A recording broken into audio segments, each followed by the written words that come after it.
te juge bi am le temps qu'il faut parce que aussi dañu waxante dëgg juge yi bëriwuñu. te ils n'ont pas les moyens nécessaires.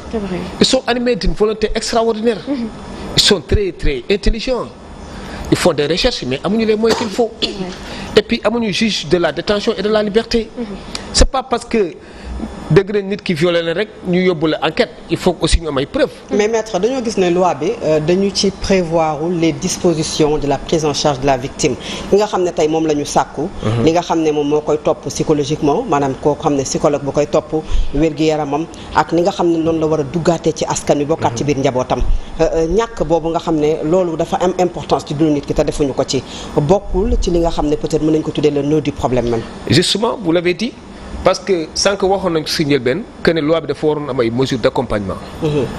Comme le fait que ñu jël benn psychologue wala assistance sociale muy suivre ki ñu violé. Mais yooyu amu fi même bu fi amee bariwul contrairement lu am France parce que on a wax na ko sànq il suffit pas de faire une loi pour imiter excusez-moi du terme peut-être entre guillemets wala pour faire plaisir à une certaine couche sociale. Tout le monde est pour la loi dans la mesure où les femmes sont sacrées, n'est-ce pas? Mais faut-il que balaa ñuy mettre sur place loi bi mel noonu ñu saytu yi nga wax mesure d'accompagnement boobu. c'est-à-dire parce que boo ko déggee dafay nuru li may laaj mooy que ne sanctionné ku góor ki la ñu yàqamti ba du ñu xalaat dund ku jigéen ki nga xam ne yàqu na à 2 reprises ñàkk na li nekkoon ci moom teg ci tamit li nga xam ne mooy dundam. Justement parce que j'ai entendu récemment monsieur le président de la République dire que la peur va changer de camp. Oui, mais la honte également. La honte va changer de camp. Rétablir dignité victime. li nga wax dafa am solo. Il faut que ñu jël en considération yenn paramètres yi te loolu amu fi même côté prévenu bi ki ñu condamné gis nañ fi ay nit ñu bëri ñu acquitté meurtre. Mais à chaque fois dañuy dem seen yoon kenn du leen indemniser. France Patrick Dils biñ ko acquitté on lui a remis beaucoup d'argent. Ça lui a permis de refaire sa vie même si su fekkente ne sa vie mënoo ko refaire comme il le faut parce que sa dignité dañ ko violer déjà. Je pense qu'un prévenu qui a été placé sous mandat de dépôt pour une durée de 10 ans qui à l'issue d'un procès a été acquitté son droit a été violé. On peut parler de viol dans ce cas-là parce qu'il y a le viol aussi des consciences. Alain Firdo le disait viol des consciences am na. Je pense qu'il y a un aspect philosophique, religieux et sociétal de la question. boo xamante ni les pouvoirs publics jëluñu considérablement en compte question yooyu. te lu am solo la. à mon humble avis. alors justement wax nga ko ci article ñu voté ak exposé des motifs bi amul benn yoon fu ñu jëlee en compte ñi nga xamante ne ni wax nañu ni ñoom ñoo violé ñu dem ba ci biir gis le contraire comme ni nga waxee mais bu weesoo indemnisation bi est-ce que gisoo ni am na yeneen i dispositifs yoo xamante ni war nañ ko jël ngir ñooñu nga xam dañ leen a tooñ. bu weesoo indemnisation bi loolu aussi ça dépend Assemblée nationale moo war a voter loi bi. Parce que la loi est là pour tout le monde y compris le prévenu. Le condamné c'est un justiciable qui fait partie de la société parce qu'on dit que le procureur c'est l'avocat de la société. Même le prévenu autant que la victime ci société bi lañ bokk.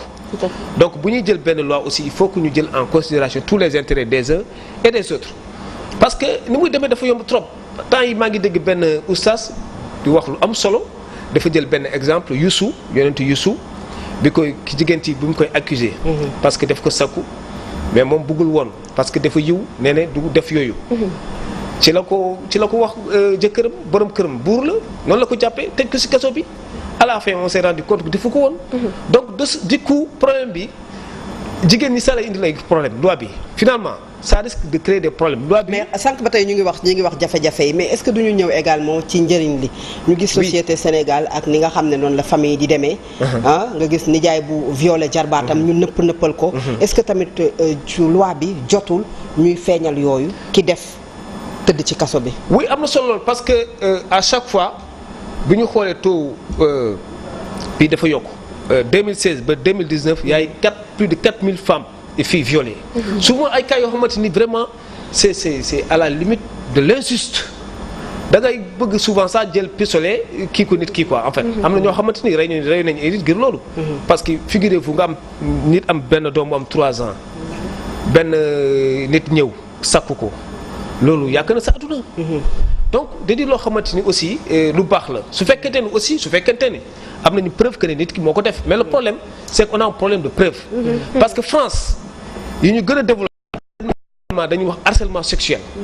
il parle d'agression sexuelle te agression sexuelle rek la ñuy yem quoi parce que xam nañu viol pour am preuve bi moo jafe parce que viol en général du am ay témoins. mais premier pas bi gënul pour décourager loo ñi nga xam ne ñooy def ñaawteef yooyu bu ñu demee ba ci biir gis nañu fi loi bi nga xam ne moom moo jëm ci baisse du loyer. njiitu réew mi ñëwaat joxe ay instruction ngir ñu gën ko càmbar gën ko defaraat.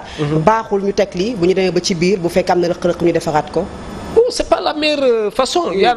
Il y en a qui ont prôné la peine de mort. Mais les avis sont partagés. Le fait que nous mettre sur place loi criminalisation viol, est-ce que ça peut régler le problème? Mais je ne pense pas. Je ne pense pas. Parce que aussi, il ne faut pas que nous top sur une réaction. Parce que réaction avec raison andul. Boo réagir rek mën nga agir naka sudul noonu. Donc je pense que honnêtement en tant qu'avocat, en tant que citoyen aussi, je pense que loi bi ce n'est pas la solution, même si quelque part ça peut être dissuasif. Ça peut être dissuasif quelque part. D'accord. Mais dans quelles conditions?